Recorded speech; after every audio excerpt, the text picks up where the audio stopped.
بسم اللہ الرحمن الرحیم۔ السلام علیکم۔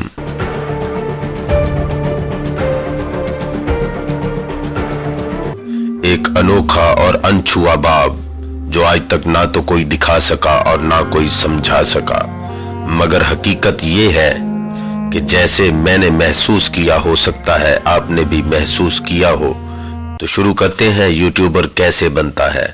سب سے پہلی پریشانی ہی ٹاپک ہوتی ہے، کس ٹاپک پر بات کرنی ہے اور کس موضوع پر ویڈیو بنانی ہے۔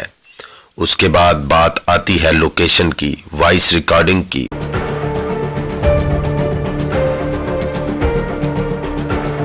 پھر اس کو ایڈٹ کرنے کی۔ ان سارے معاملات کو جب آپس میں جوڑ دیا جاتا ہے تو پھر کہیں جا کر صرف ایک ویڈیو بنتی ہے۔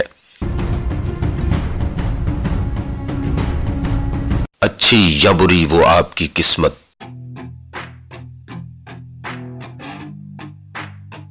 پھر اس کو اپلوڈ کرنا، اپلوڈ کرنے کے بعد یہ سوچنا کہ یہ ویڈیو راتوں رات میرے حالات بدل دے گی، اور دعا کرنا کہ اس کے ویو ملین ٹریلینز میں ہو جائیں۔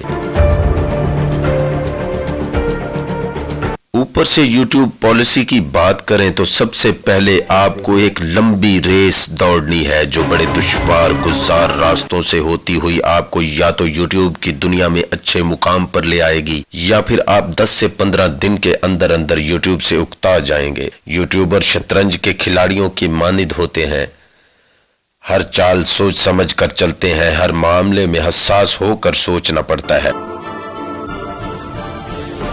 محنت صرف مزدور ہی نہیں کرتے، میں تو کہتا ہوں کہ اس سے بڑھ کر محنت کا کام کوئی اور نہیں ہو سکتا۔ اور یہاں پر آپ کو بنا شہرت کوئی معاوضہ نہیں ملے گا، یہاں آپ کی محنت کے ساتھ ساتھ آپ کی شہرت لازم و ملزم ہے۔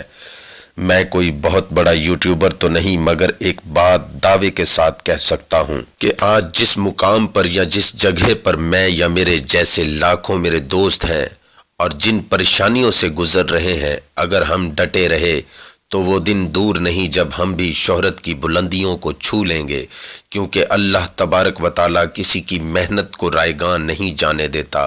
اور آخر میں ایک بات دوستو، دل نہیں چھوڑنا، ہار نہیں ماننی، مقابلہ کرنا ہے اور بس جیتنا ہے۔ والسلام۔